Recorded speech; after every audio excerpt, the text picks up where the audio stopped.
Okay, so today we're discussing Yin Yoga. We have a couple little handouts here we're going to go over. So if we're familiar with the terms Yin and Yang, Yang is more of that physical, masculine energy, and Yin is more of the feminine, cool, where Yang is more heat, Yin is more cool. It's more calm, you know. Yin and Yang played a major role in the development of medical theory and represents the mainstay of disease identification and treatment. The concepts, if you want to, I just want to make sure we're on the same one. The concepts of Yin and Yang and the five phases were developed by an ancient Chinese society. These ancient people lived by the natural cycles of the seasons, the weather, crops, herds, the moon, and the sun, where moon is more yin, sun is more yang, and nature itself. Using their five senses, their intuition, and their creative brains, they developed a system of images and metaphors from the cycles and rhythms of nature to explain what they observed in the human body. This system was fundamental to all natural sciences. All phenomena in the universe can be described in terms of yin and yang because we're in this world of duality. Chinese medicine sees the human body as a whole, the component parts of which may all be analyzed in terms of yin and yang. For instance, there are 5 yin organs and 6 yang organs. So the yin organs are the liver, the heart, the spleen, the lungs, and the kidneys. Yang or yang, you know, depending on who you are, how you're describing or pronouncing that word. The yang organs are the gallbladder, the stomach, the small intestine, the large intestine, the bladder, and the triple burner. This is a functional organ that does not have a physical structure. Each of these organs contains with it yin and yang aspects. The 2 primary substances of the human body, qi and blood, and qi can be also considered like prana, like in our world, in the yoga world, we say prana. Qi and blood are also described in terms of yin and yang. Blood is yin in nature, fluid, nourishing, moistening, substantial. Qi or prana is yang in nature, vital, active, energetic, etheric. Imbalance of yin and yang accounts for the development and emergence of all disease. The nature of the disease and the body's response or lack of response are analyzed in terms of yin and yang. The infinite number of clinical disease manifestations are ultimately understood and treated in accordance with their yin and yang nature. In the 5 phases, we talk about the elements: wood, fire, earth, metal, and water. Yin and yang define the universe as the interaction of polar opposite forces, that duality. The 5 phases theory further differentiates this dynamic into 5 stages of transformation. These phases represent the seasons of the earth, characterized as wood, fire, earth, metal, and water. These elements correspond with the stages of human life: birth, growth, maturation, death, and rebirth. The movement through these phases is reflected in both the external environment and the human internal environment. These repeated movements are expressed at every level, from the rotation of the planets to the behavior of internal organs. Each of the yin organs is paired with a yang organ, and these pairs share specific meridian pathways. And in Chinese medicine, it's known as meridian pathways. In like yoga philosophy, we call them nadis, the river that flows. And this is the pathways where the energy or the prana, the life force, the qi, whatnot, can flow through. And then it shares specific tissues, muscles, and energetic functions. Each pair is affiliated with one of the 5 phases. So we've got the wood, which is affiliated with the liver and the gallbladder. And then we've got fire, which is the heart and the small intestine. Earth, which is the spleen and the stomach. Metal, which is the lungs and the large intestine. Water, which is the kidney and bladder. The triple burner is subsumed into the fire element. All these organ systems function independently and in relation to each other. And all of the 5 phases are aspects of Chi or Prana. I'm going to shift this over.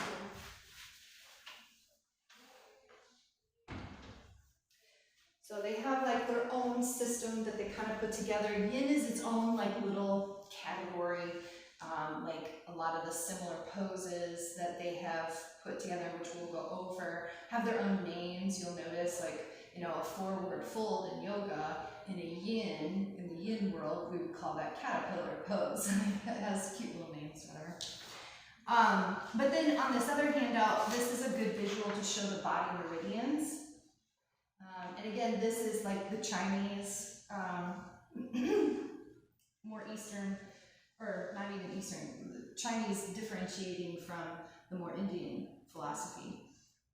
But it's nice to see, and they're color coded, so they show the different meridians. And this is like a really good visual to use maybe when you're putting or designing a yin yoga class together, depending on what you're focused on working on or whatnot.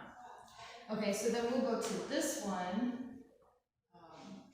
It says the physical benefits. So the difference, this is a discussion that seems to come up a lot, is like, what is the difference between restorative and yin? And we're gonna go over restorative today. But the big difference to note is restorative is something that we want to be so relaxed that there's not a lot of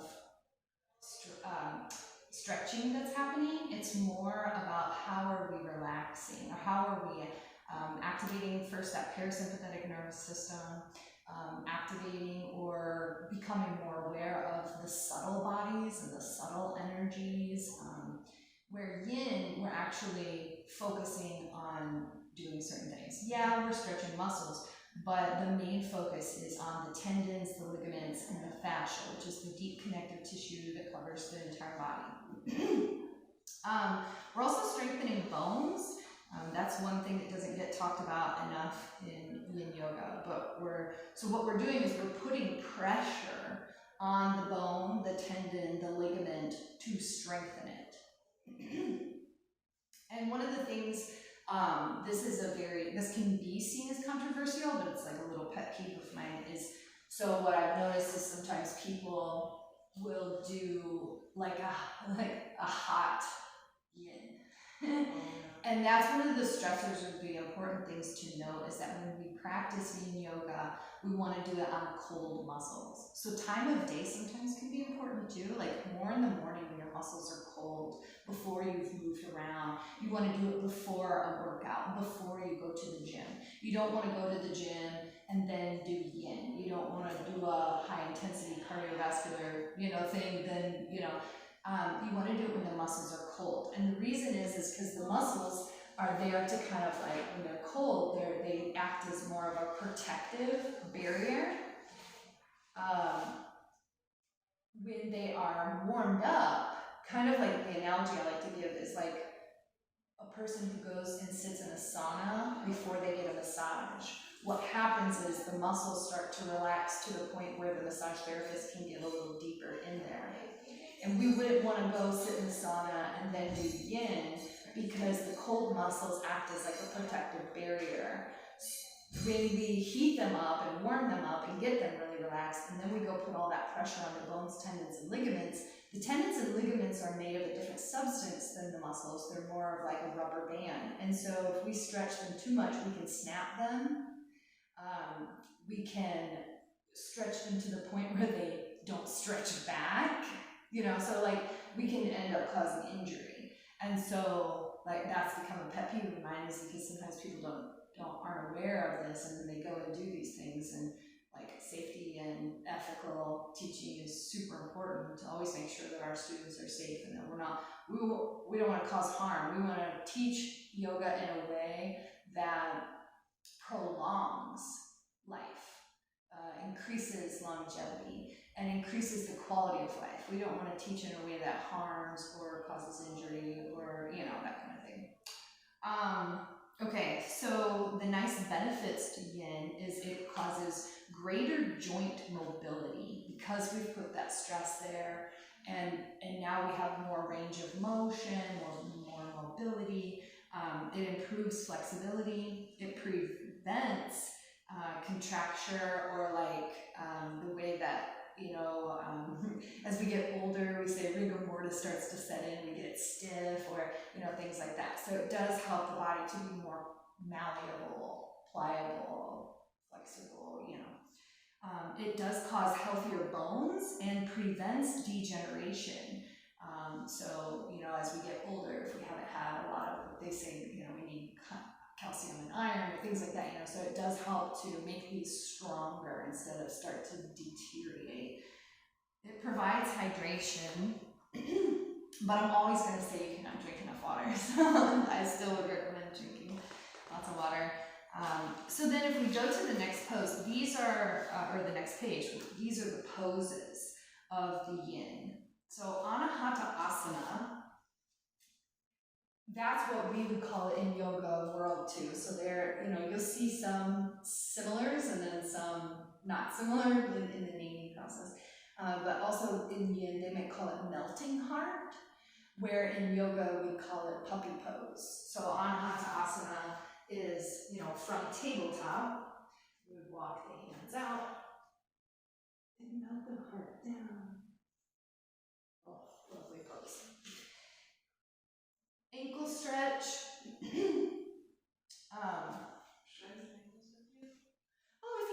If you want to feel them in your body, you're more than welcome to do them with me.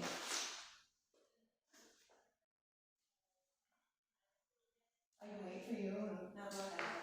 Well, ankle stretch would be, tucking the toes.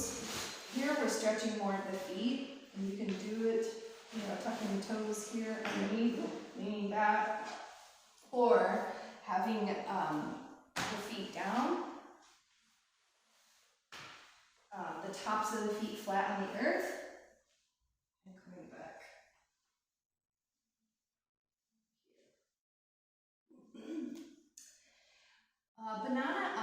Banana, this one is always hard for me to say. Banana asana is making the banana shape with the body. So we would have our people lay on their backs and then walk the feet up to lift the pelvis and go to the right maybe.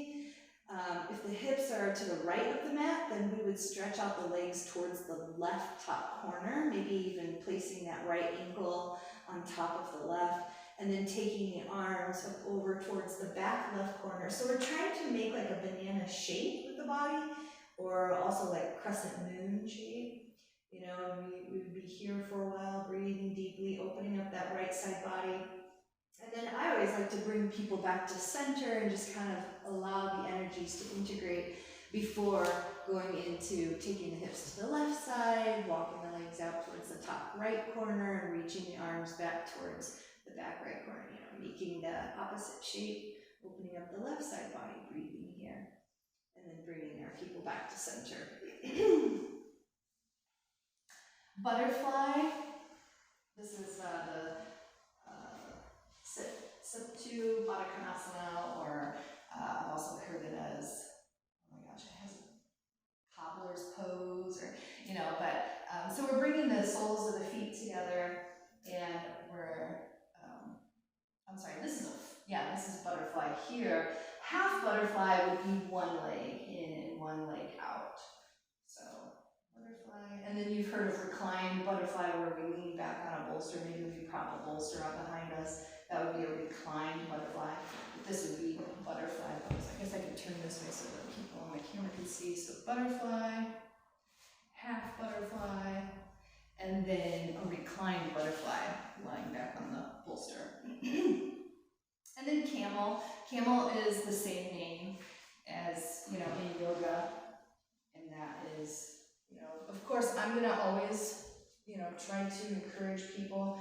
A couple of the things we really, when we're teaching, we want to think about pressing the pelvis forward, and we want to keep the quadriceps and pelvis pressed forward, and bringing 2 blocks in is how we would first teach and have people continue. Now, if that's even too much, we might even bring the hands to the sacrum and just focus on opening up here. So this would be kind of like a level 1 or krama 1. And then a krama 2 with the blocks, and then the third B2 coming to the full reaching it against the wall is always really helpful too, to help teach people how to keep that pelvis and quadriceps pressing forward. So cat pulling its tail, it's a funny one, similar to getting someone into a supine spinal twist, but the difference with the cat pulling its tail is we take our hand and reach back for that extended leg. Try that one. So first you would, let's just start by taking the left leg long and bring the right knee up. Take the right knee over to the left side, and then bending the left knee and using the right hand to reach for that left foot. And sometimes, you know, if people can't touch their foot, you would just use a strap here. They could always use a strap. And then of course you would do the other side, so extend the right leg, bring the left knee up, in and over, and then bend the right knee, use that left hand to reach for that right foot. And then caterpillar is pretty much a forward fold.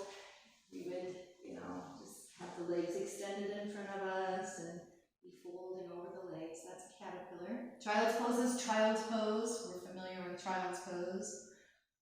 Deer pose, you know, we might bring the left foot in front of us and take the right leg behind. This is deer. I like to turn it into a twist too. A lot of times I'll have people prop up a bolster here and just kind of, you know, turn it into a twist, but this is considered deer pose. And of course we want to do the other side, so we bring the right foot in, take the left leg behind. So that's deer. Let's see. Trying to remember. Frog, we're familiar with frog, that's a yoga pose. I always have people bring in a blanket to cushion for the knees, and then from here, kind of walk the knees out. I always cue to look back and make sure that the ankle is aligned with the knee joint. I want to look on both sides. You can always place a bolster underneath or come down to the forearms, maybe put a block here. This is the frog pose. Happy baby is happy baby, whether yin or regular yoga. Reclining twist, we're pretty much reclined on a bolster, and you could, you know, let's go ahead and show what that looks like. How about we do a block.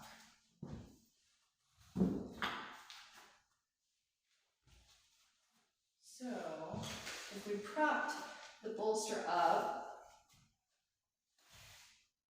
we might bring the knees in and then let the knees fall to the side. So this would be considered a reclining twist.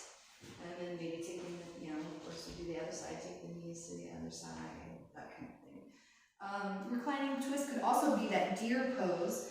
So if we wanted to turn that deer pose into a reclining deer twist, you know, you would have them set up for deer pose, set up that reclined bolster, and then I always say dial that heart towards the bolster, and then I always have them rest on the cheek so that they're looking away from the legs. And so then we would do the other side, we'd be resting on the opposite cheek. Okay, all right?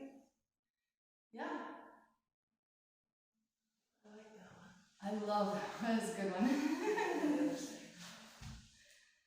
Okay, so saddle pose. This is one that I always recommend teaching one leg at a time. Saddle pose is, you know, bringing both feet behind you. This would be saddle pose, but sometimes that can be too much on the knee joint, or too much if they have really tight hams or quadriceps. So I always tell people, take one leg out first and turn one foot in. And you can always, you know, either sit like this, upright, or you can fold forward, or you can recline back. You might even have the bolster here.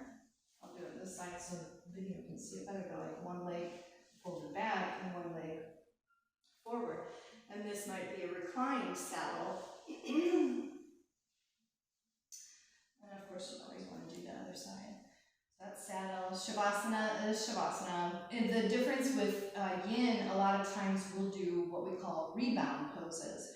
So in between, so like let's say we just did this reclined shoelace, the rebound pose might be to extend the legs and just rest here for a moment or two before moving on to the next pose.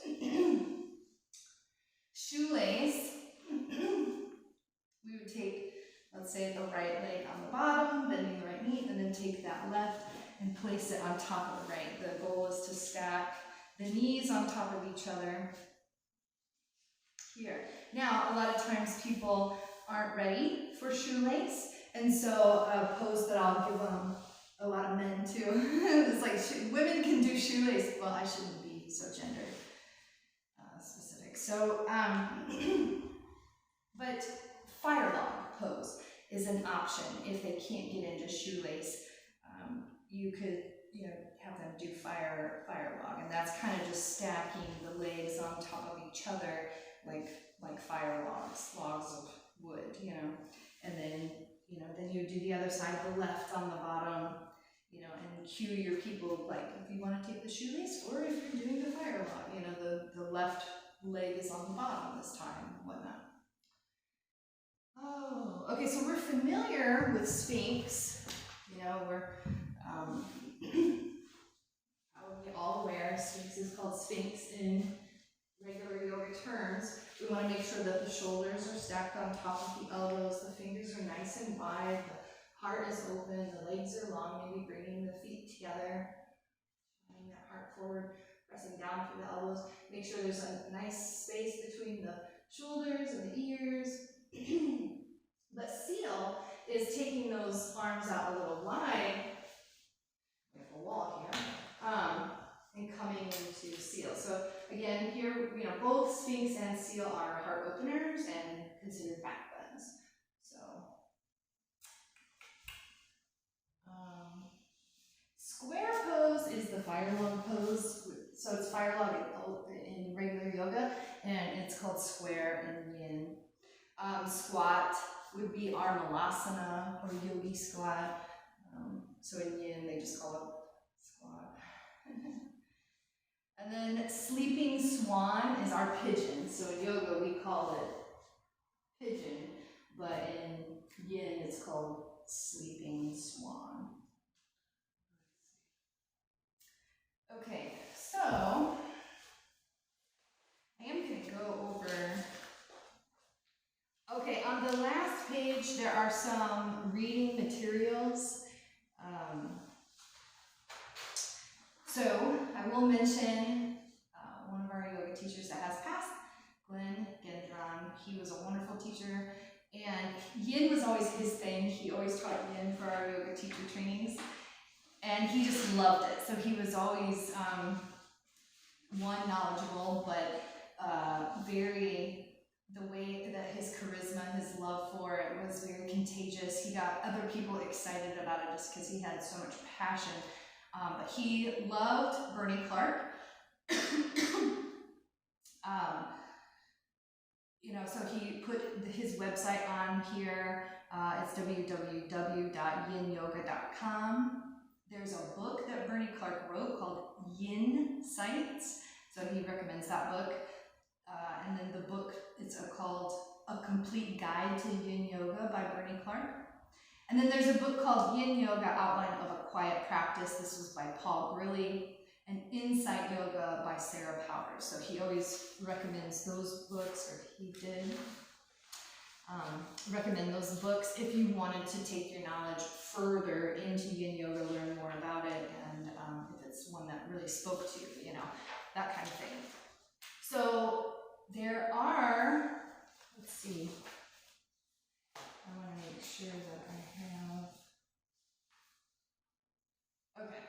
So in Yin, you're going to hold the poses anywhere from 5 to 10 minutes. No, this is just something that if you want to write that down, so let's say you're planning out your Yin Yoga class for your students, and you know that you have an hour, and you want each pose to be anywhere from 5 to 10 minutes. And sometimes depending on the pose, right? Like if it's a spinal twist, you know you gotta do the other side. So you might do, 5 minutes on one side and 5 minutes on the other. There's your 10 minutes, there's your pose, like that kind of thing. So planning it out, yin yoga and restorative yoga both, they're very, to me, they are easier to plan out because you can even get it down to the time. Like, okay, we're gonna do this and do that, And Glenn would always set a timer for each pose, to go off. But if you, have a clock and you just want to keep track of the time, that sort of thing, you want to keep them there long enough, anywhere from 5 to 10 minutes. And I do have a little bit of, this is really helpful. Let's see if I can find it without taking up too much time. Okay, here we go. So 60 seconds of a static hold affects the muscular system. So if you have someone there for a minute, it's going to affect their muscles. Awesome. Having someone in a pose for 2 minutes starts to affect, it precipitates then into the nervous system. We start making changes in the nervous system. 3 to 5 minutes, now it precipitates into the endocrine system. Make changes. And then longer than 5 minutes, we start to seep into the deeper psychological effects. We start to tune in or turn in and look at the thoughts. Transformation, can happen on even a psychological level then. So yin yoga has the power, yin and restorative both, they have the power to, not only just affect the muscles and the nervous system and the endocrine, but also psychologically. So depending on how long you're going to have them, let's say you say, okay, I'm going to have every pose be 5 minutes, then you need, and include your 5 minute of opening and maybe a 10-minute shavasana, that kind of thing, so you can kind of plan out your hour. I think that's everything. Of course, you want chill music. Yin is more calm down, cool down, relaxing. You wouldn't want to have like techno music going on, of course, but and that's pretty much everything on yin yoga. We want to have props. Props definitely come in handy. You can do some yin without props, of course, but they are helpful. And then you can even get into, once you know the meridian system, you can get into, and maybe that's something too I'll share. I think you can get into setting up a yin yoga class specifically for certain things, like this one's for the kidney and bladder, and this one's for the gallbladder, So butterfly is a good pose for the kidneys. Child's pose is good for the kidneys. Caterpillar and seal. Saddle, squat, and child's pose are also good for the bladder. And am I going too fast? Kind of. Okay, I can go back and repeat I was that. gonna go back and write on this. Okay, yeah, This is your. by the pose, yeah. Okay, so butterfly would affect the kidneys. Child's pose would be good for kidneys and bladder. Caterpillar, kidneys. Seal, kidneys. Saddle, bladder. Squat, bladder. The following poses are good for the gallbladder. So we got shoelace, frog, butterfly, and ankle stretch would be gallbladder. Liver would be seal, banana asana, swan, small intestine would be banana asana, reclined twists. A couple things that aren't on that list but would be good for the small intestine would be eagle arms and neck bends.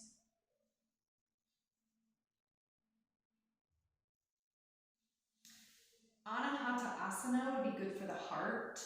Camel would be good for the heart. And even though it's not on the list of yin poses, but fish pose or Matsyasana would be good for the heart.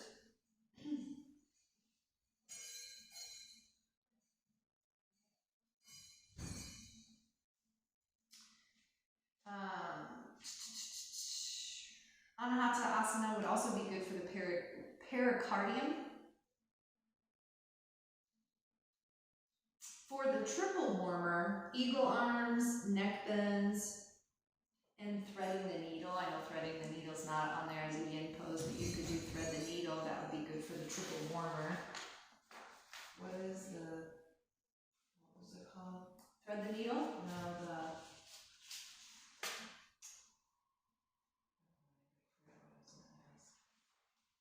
The triple warmer? yeah. I think that one is the one that's more etheric. Oh, okay. Let me look in here. Oh, triple warmer, same thing as triple burner. It's a functional organ that does not have a physical structure. It's a yang organ, and it's in the fire element.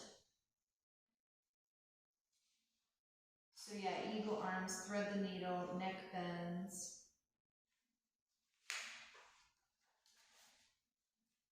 For the stomach, saddle, ankle stretch, spinal twists. Any spinal twist would be good for stomach. For the spleen would be shoelace, saddle, and butterfly, or bound angles, another word we call butterfly. Anahata Asana would be good for the lungs. Threading the needle would be good for lungs. And reclined twists are good for the lungs. For large intestine, any spinal twist, banana asana. Eagle arms are good for the large intestine too. Alternate nostril breathing is good for the large intestine.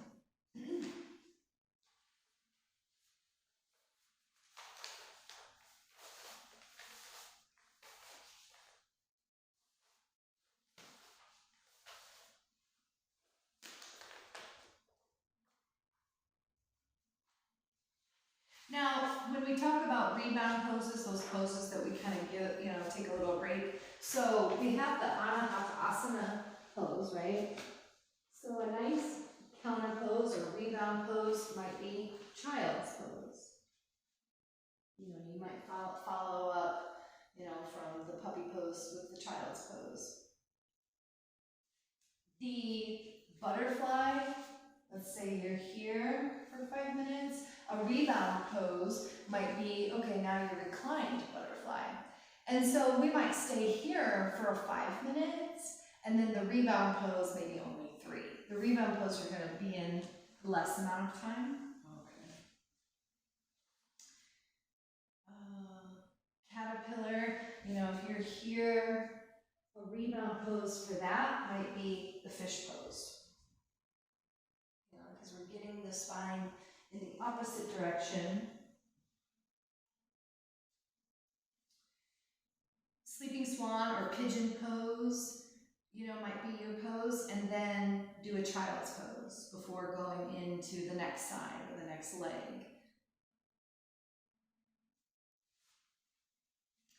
When we do sphinx or seal, a nice counter pose is crocodile, where we're just resting and relaxing,